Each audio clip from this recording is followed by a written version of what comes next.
Have you ever met someone who seemed incredibly charismatic at first, but over time, you realized they were manipulative, self-serving, and emotionally cold? Maybe they craved attention, always had an ulterior motive, or seemed indifferent to the harm they caused others. If so, you might have encountered someone exhibiting traits of the Dark Triad, one of the most intriguing and unsettling concepts in psychology. Even if you've never heard the term Dark Triad, you've likely encountered someone who embodies at least one of its traits.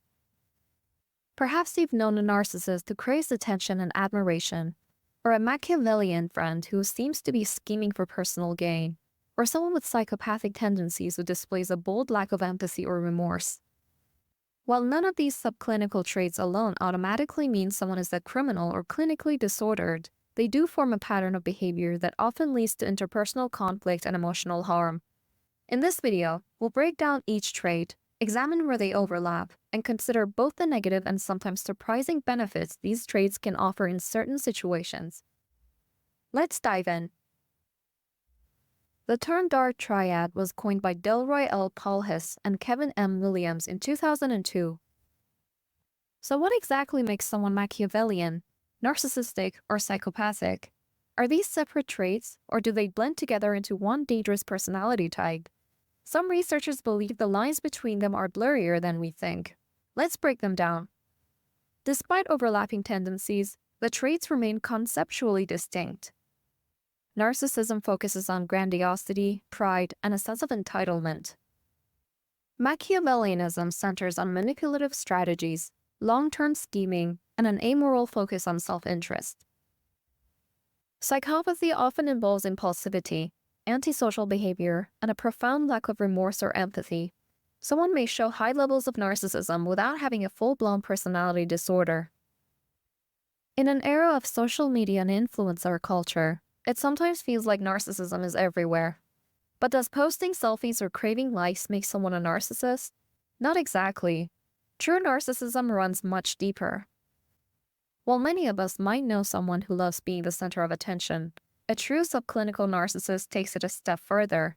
They possess an unwavering conviction that they are superior to others, often coupled with a sense of entitlement. In day-to-day life, narcissists might seek constant praise or fish for compliments. They often react harshly to criticism because it threatens their inflated self-image. While some narcissists are overt, flamboyantly showing off their achievements, others can be more covert, veiling their sense of superiority behind feigned modesty or victimhood. This means narcissists can appear charismatic in social or professional contexts, at least initially. They might impress interviewers or quickly rise in ranks because they project confidence. Over time, however, they can create turmoil in teams by demanding special treatment or dominating conversations. While narcissists thrive on admiration, there's another Dark Triad trait that's even more strategic, carefully plotting every move for personal gain. Let's talk about Machiavellianism. Machiavellianism is named after the Renaissance diplomat Niccolò Machiavelli, whose seminal work The Prince, 1532, advocated cunning, strategic maneuvering, and sometimes ruthless tactics in politics. Psychologically, the term refers to a manipulative, calculating, and often morally detached approach to life. Individuals high in Machiavellianism, often called high Macs, see interpersonal relationships as chess matches to be won or lost. Imagine a politician who never raises their voice, never acts impulsively, and never lets emotions cloud their judgment. They form alliances, make backroom deals, and say whatever the public wants to hear, not because they believe it, but because it benefits them.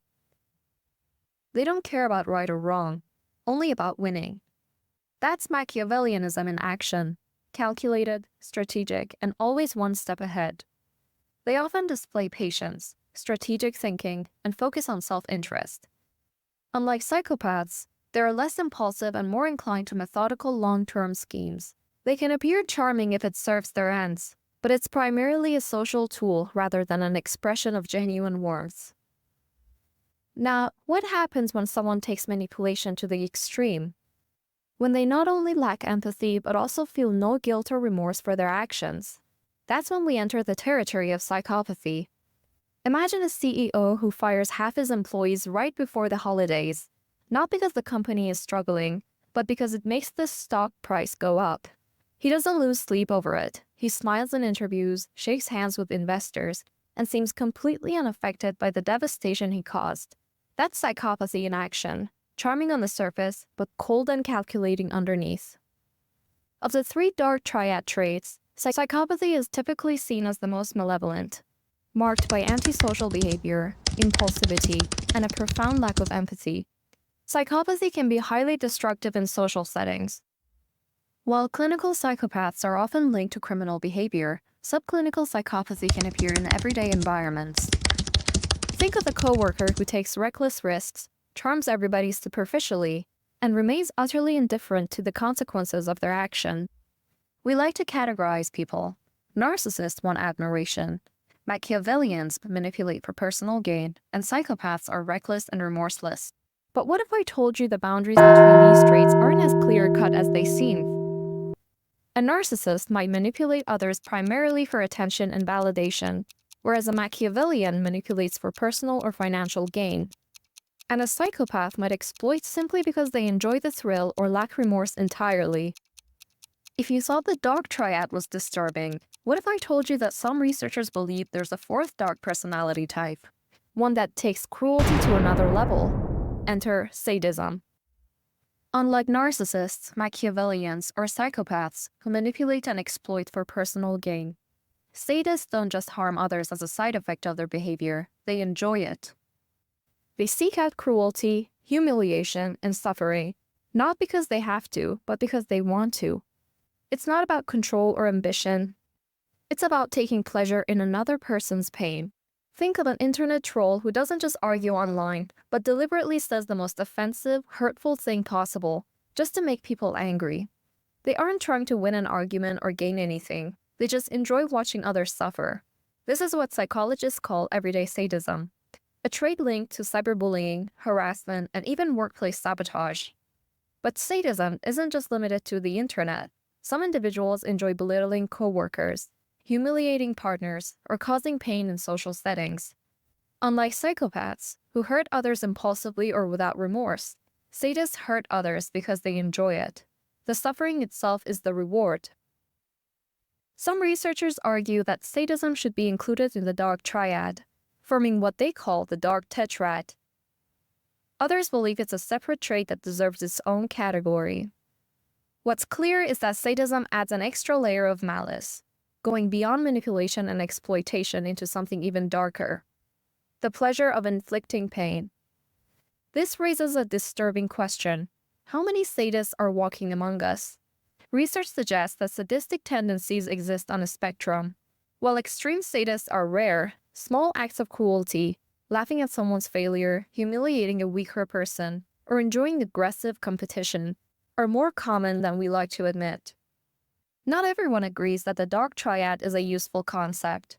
Some researchers believe the traits overlap so much that distinguishing them is unnecessary, while others argue that studying them separately is essential. So, which side is right? The Dark Triad, while widely used in personality research, has not escaped controversy. Some psychologists argue that the lines between these traits are so blurry that studying them as separate constructs can be misleading. Others critique how researchers often rely on self-report measures, which are inherently problematic when dealing with individuals prone to deception or inflated self-views. Recent studies suggest Machiavellianism and psychopathy might be more similar than we think, sparking debate on whether they should be considered separate traits. So, what can we take away from the Dark Triad? Collectively, these three traits, narcissism, Machiavellianism, and psychopathy, offer a useful window into how callous and manipulative tendencies operate in everyday life. From workplace sabotage to online trolling and relationship turmoil, high scores in one or more Dark Triad traits often lead to harmful outcomes. Yet, paradoxically, these traits can also bring short-term successes, like confidence, fearlessness, or strategic acumen. Whether you're navigating office politics, forming new relationships, or simply observing human behavior, understanding the Dark Triad can help you recognize red flags. It may also encourage institutions, schools, companies, online platforms to design better environments that discourage exploitative conduct. promote accountability, and protect the well-being of individuals. As research continues, debates about merging or expanding these traits into a dark tetrad will no doubt evolve. But one thing remains clear. The Dark Triad has already reshaped how psychologists think about the shadowy side of human personality. Thanks for joining me on this exploration. If you found this video insightful, please like, share, and subscribe for more discussions on psychology and human behavior.